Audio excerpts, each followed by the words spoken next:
Tiba-tiba Menteri Keuangan Purbaya Yudisadewa mengungkap akan menginvestigasi dana pemerintah di instrumen deposito berjangka sebesar 285,6 triliun rupiah.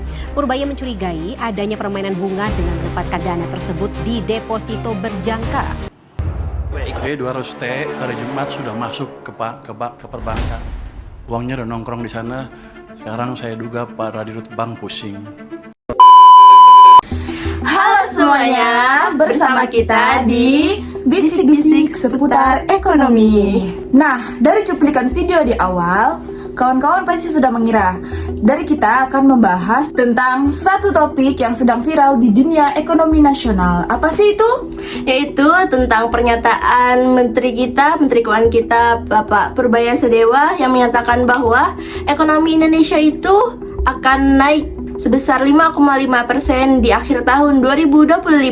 Apa sih alasannya? Karena pemerintah itu sudah menyiapkan modal atau stimulus sebesar 200 triliun yang udah digelontorkan untuk perekonomian nasional. Tapi pertanyaannya, apakah angka itu realistis Atau justru hanya ambisius? Mari kita bahas lebih dalam. Menurut artikel CNBC Indonesia, tanggal 14 Oktober 2025, bahwasanya Purbaya mengatakan dana 200 triliun ini sudah mulai disuntikkan ke sistem keuangan dan sektor usaha. Tujuannya adalah untuk mendorong konsumsi masyarakat, mempercepat kredit perbankan, dan menstimulasi investasi. Pemerintah percaya bahwa dengan kombinasi stimulus fiskal dan kebijakan moneter yang longgar dari Bank Indonesia, ekonomi bisa tumbuh lebih cepat dari proyeksi lembaga internasional seperti World Bank yang memperkirakan di bawah 5%. Jadi sederhananya, pemerintah sekarang tidak mau pasif menunggu ekonomi pulih sendiri.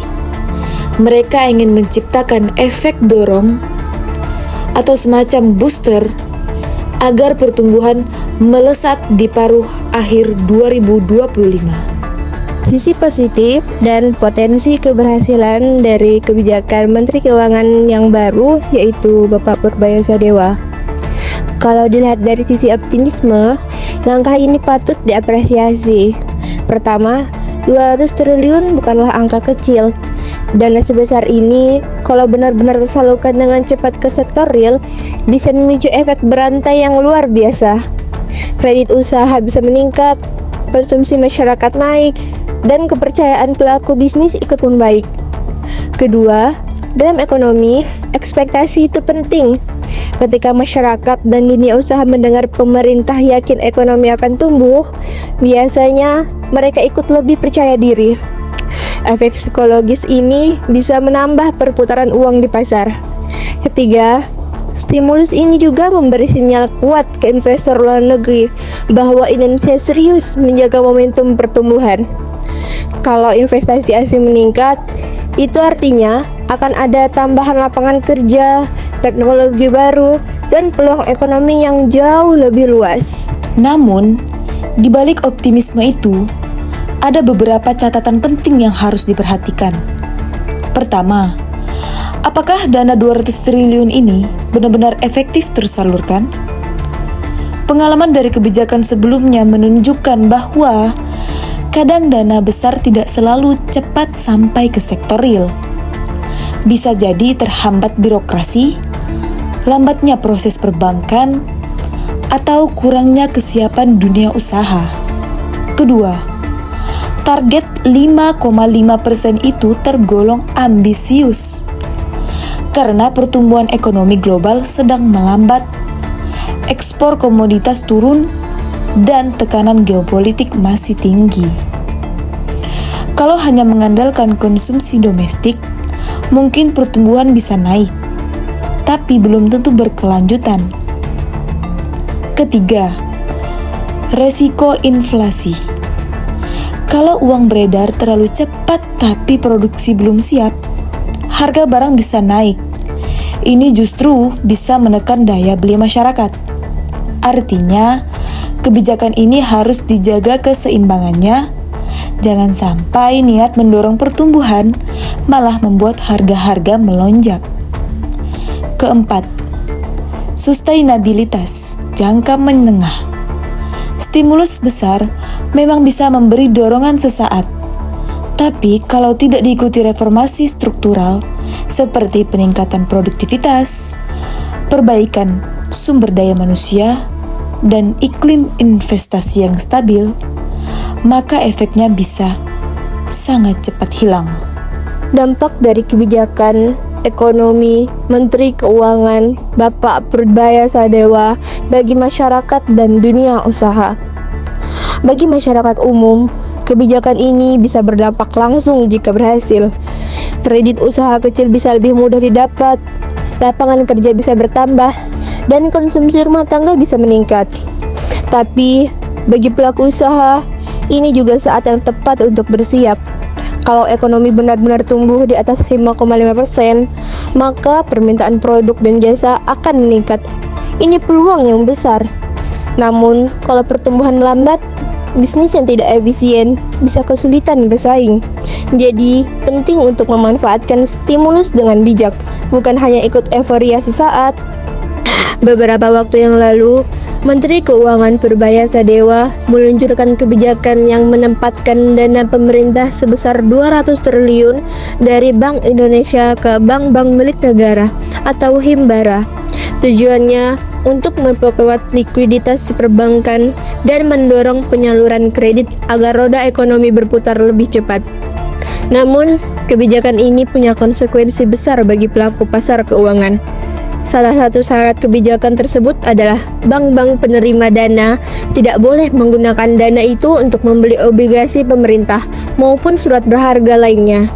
Artinya, permintaan terhadap instrumen obligasi yang biasanya datang dari bank-bank besar akan menurun.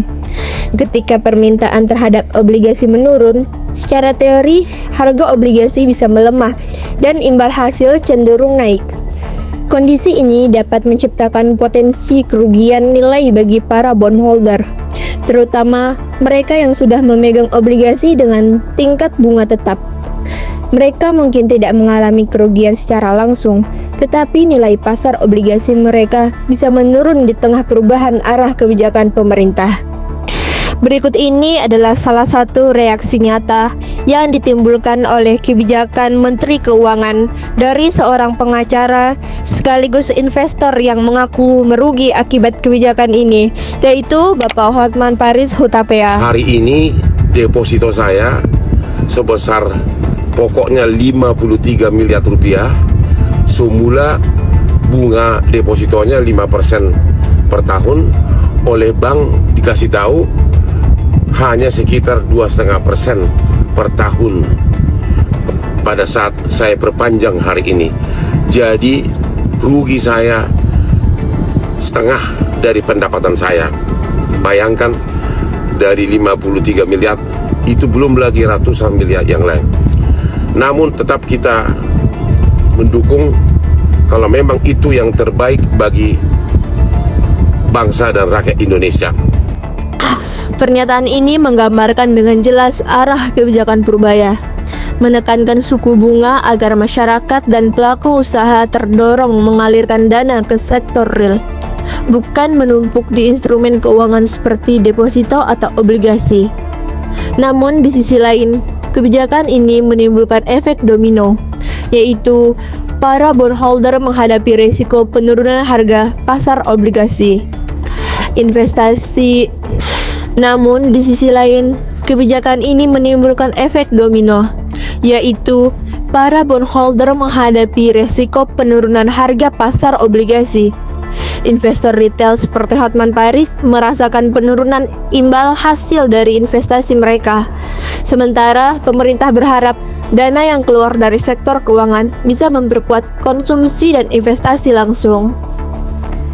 Secara pribadi, kami melihat langkah Pak Purbaya ini menarik. Ia berani mengambil posisi optimistis di tengah situasi global yang masih penuh ketidakpastian. Dan benar juga, Indonesia selama ini dikenal tangguh. Saat banyak negara besar pertumbuhannya di bawah 2%, Indonesia masih stabil di kisaran 5%. Jadi menembus 5,5% bukan mustahil, tapi perlu kerja keras, koordinasi lintas kementerian, dan penyaluran dana yang tepat sasaran. Kuncinya ada di implementasi. Bagaimana 200 triliun ini benar-benar berputar di ekonomi rakyat, bukan hanya mengendap di sistem perbankan. Kesimpulannya, kebijakan 200 triliun ini bisa jadi momentum penting menuju ekonomi yang lebih kuat di akhir 2025. Optimisme Purbaya perlu kita sambut dengan semangat, tapi juga dengan kewaspadaan. Kalau semuanya berjalan sesuai rencana, Indonesia bisa menjadi contoh negara berkembang yang sukses menjaga pertumbuhan di tengah tekanan global. Tapi kalau tidak, maka target 5,5% ini hanya bisa menjadi janji optimistis tanpa hasil nyata.